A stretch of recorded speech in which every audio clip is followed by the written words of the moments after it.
مفتی صاحب، میرا سوال یہ ہے کہ رمضان المبارک کے بعد شوال المکرم کے مہینے میں 6 روزے رکھے جاتے ہیں، جسے ہمارے علاقے میں شش عید کے روزے بولا جاتا ہے، تو ان روزوں کو رکھنا چاہیے یا نہیں رکھنا چاہیے؟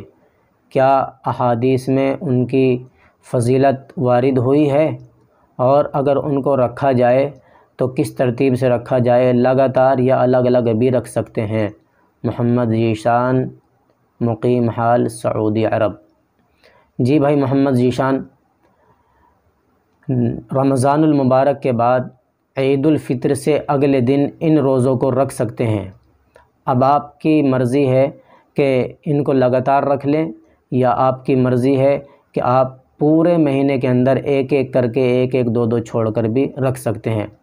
ہمارے علاقے میں عام طور پر ان روزوں کو عورتیں رکھتی ہیں، اللہ تبارک و تعالیٰ ان کو جزائے خیر عطا فرمائے اور مردوں کو بھی توفیق عطا فرمائے۔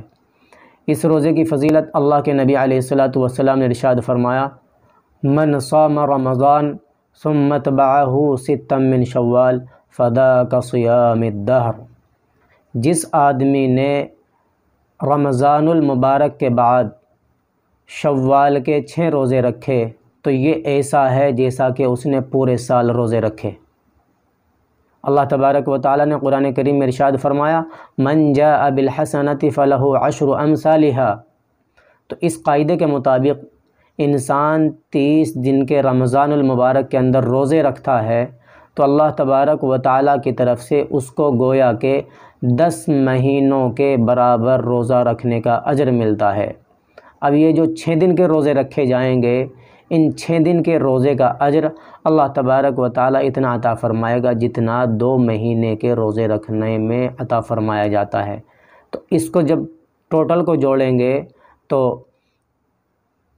10 مہینے پہلے ہو چکے، 2 مہینے یہ ہو چکے، تو جو آدمی شوال کے 6 روزے رکھتا ہے وہ ایسا ہے جیسا کہ اس نے رمضان المبارک کے 30 یا 29 روزے ملا کر پورے سال روزے رکھے ہو۔ تو یہ کتنی بڑی فضیلت کی بات ہے۔ تو اس لیے ہم سب کو بھی کوشش کرنی چاہیے اور ان کو رکھنا چاہیے، چاہے لگاتار رکھ لے، چاہے ایک ایک چھوڑ کر کے رکھ لے۔